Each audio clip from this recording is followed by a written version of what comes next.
Hello everyone, magandang araw po sa inyong lahat and welcome to our YouTube channel. Once again, this is Rafi Lacson and for today's video mga kaibigan, pag-usapan po natin itong tutorial about HFM Real Account Registration. So in this video discussion, pag-uusapan po natin una, paano makapagbukas or makapag-register ng iyong trading account with this broker, and at the same time, pag-uusapan din po natin ang user interface ng ating trading account na nagawa or magkakaroon po tayo ng personal traders area tour. So, if may idea ka na about HFM or awareness about this trading broker through their ads or any promotion online at nandito ka ngayon sa YouTube para makapaghanap ng video tutorial na pwedeng makapag-guide sa iyo upang makapag-register ng trading account ng mabilis, this video is for you.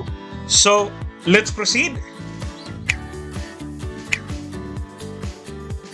To start the registration process, maglalagay po ako ng link sa description ng video natin. Gaya po nito, may nakalagay po ditong HFM-register. You can simply click it at dito ka iraroute mismo sa homepage na makikita natin sa screen ngayon. And if you are using a mobile phone, wala naman po yung problema dahil ang mga proseso at mga information na hingin sa atin ay pare-pareho lang as we use desktop. So right here, may tatlong option po dito na pagpipilian as we register. Merong individual, corporate, and joint. So meaning po dito sa joint is may kasama ka na magte-trade at nais nyong pag-isahin yung trading account nyo. Talking about corporate naman, you are going to trade as a company. Now most of the time, tayo as mga retail trader, nandito po tayo sa individual. So first, lagay po natin ang ating country of residence, of course, the Philippines. And next, our email. And we need to make sure na yung email na gagamitin natin ay active so that magagamit natin ito to verify our registration. And this will be attached with our trading account na makakatanggap tayo ng mga emails and other important details from HFM. The next, gagawa lang po tayo ng ating password. Then check po natin itong sa privacy policy. And let's proceed register. So ngayon, nag-send po ang HFM through our email ng verification number. And puntahan lang po natin ang ating email and i-copy natin ang ating code na kailangan and input po natin dito. Then let's verify.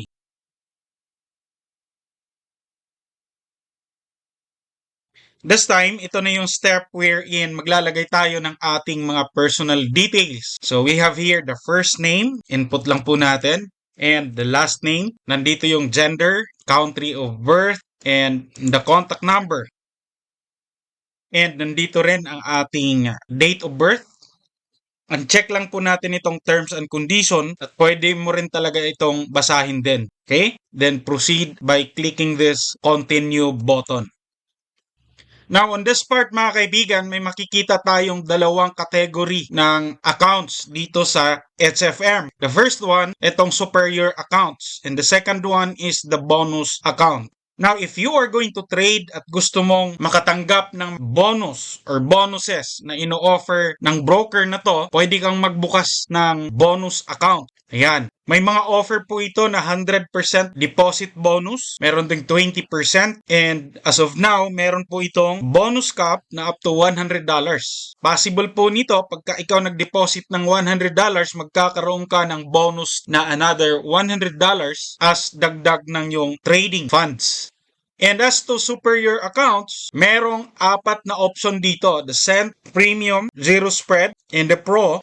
As to spreads, ito yung Pro ang pinaka may mababang spread, which is magsisimula sa 0.6 pip. And lahat ng account na to ay swap free, meaning wala po itong charges sa swap. And the difference is, si Pro meron po itong $100 minimum deposit and the rest of the account types ay walang minimum deposit. So commonly, premium po kadalasan ang binubuksan na para po itong standard account kung sa ibang broker. Alright? Depende ngayon kung ano yung trading needs mo, you can choose with this 4 account types. For the purpose of this tutorial, so pipiliin ko lang po itong premium.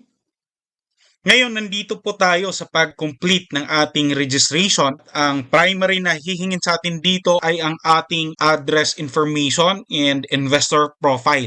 Sa paglalagay ng ating address, you need to make sure na yung address na nandito, including ng complete name mo mismo, ay dapat mag-correspond doon sa ID na gagamitin upon verifying our identity later. So, input lang po natin our city and the province, the zip code. Now dito sa investor's profile, hingin po sa atin dito ang mga information relating to our personal finances. So lagyan lang po natin ito. Una, itong estimated net worth, education, employment status, and source of funds. So mamili ka lang. And for the final part, itatanong sa atin gaano tayo kagaling in terms of CFDs trading. So nandito ang forex, metal, commodities, etc. So may option dito, no experience, beginner, intermediate, or advanced. It's your choice. So for me, pipiliin ko lang itong intermediate and continue. After natin yung magawa ang pag-complete ng ating address information and investor profile, so allowed na po tayong mag-deposit ng up to $2,000.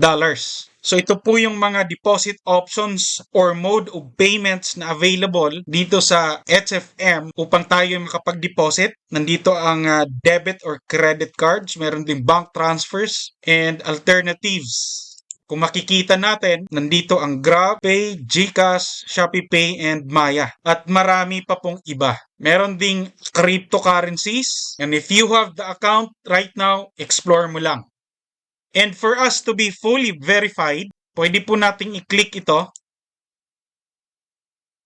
Unang proseso, of course, is our identity document na magpo-provide tayo ng ating proof of identity. Example po nito is driver's license, other ID card or government IDs, residence permit, passport, and among others to confirm or verify our identity. And the next one is itong proof of residence, which is ipo-provide po natin ang proof of address. Usually, ginagamit po dito is electric bill, internet bill, pwede rin po ang bank account statements, at marami pang iba. Merong dalawang option dito wherein pwede natin gamitin. Una is to continue on phone. So dito gagamitin mo lang yung mobile phone mo, scan mo yung QR code na nandito and you will be redirect doon sa process ng pag-verify. On the other hand, meron ding option to continue on this device, somewhat like if you are using desktop like me. Click lang po natin ito. First, may option dito, all countries except USA, kung saan tayo naka-reside. So, click lang po natin ito and continue. Choose your document type. For me, pipiliin ko yung driver's license. So, self-explanatory naman po yung mga instruction dito, kaibigan. And all we need to do is to upload our document, the image of ID na gagamitin natin.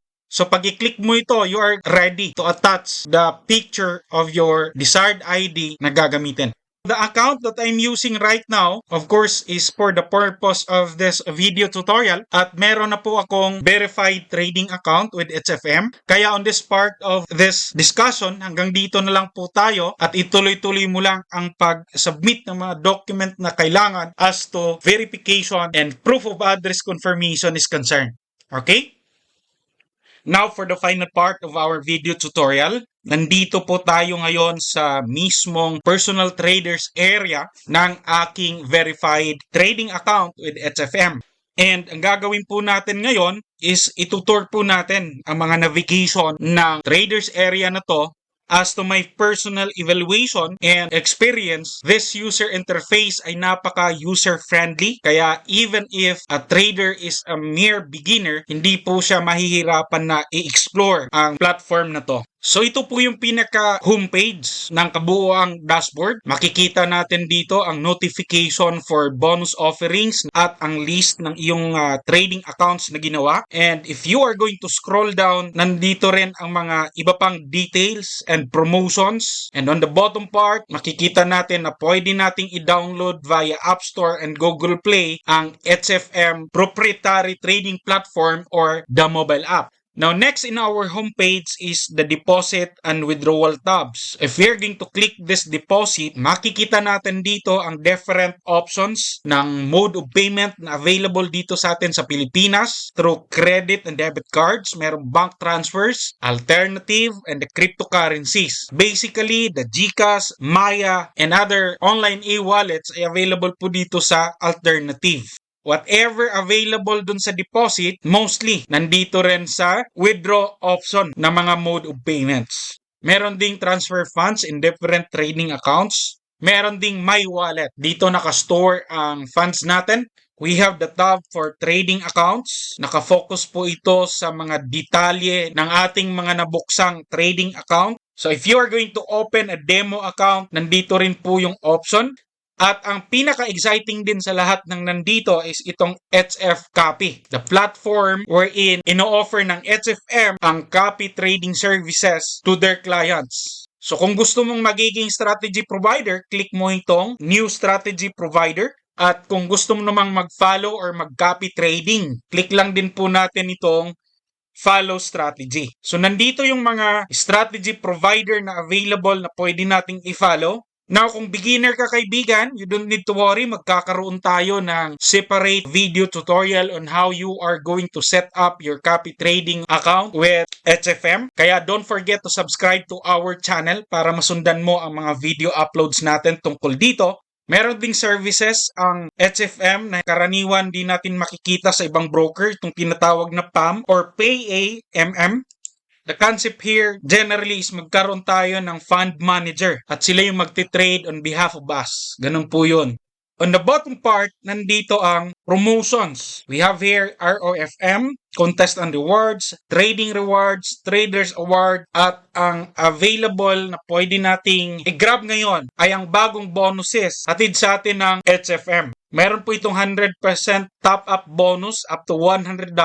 Meaning, pag nag-deposit po tayo ng $100, magkaroon tayo ng bonus na $100 din. And after that, magkakaroon tayo ng 20% top-up bonus ng up to $5,000. So, ito po yung mga promotion ngayon. So, you can start trading with HFM now. So, all you need to do, of course, is deposit your funds na gawing puhunan sa pag-trade. You can click this deposit button here.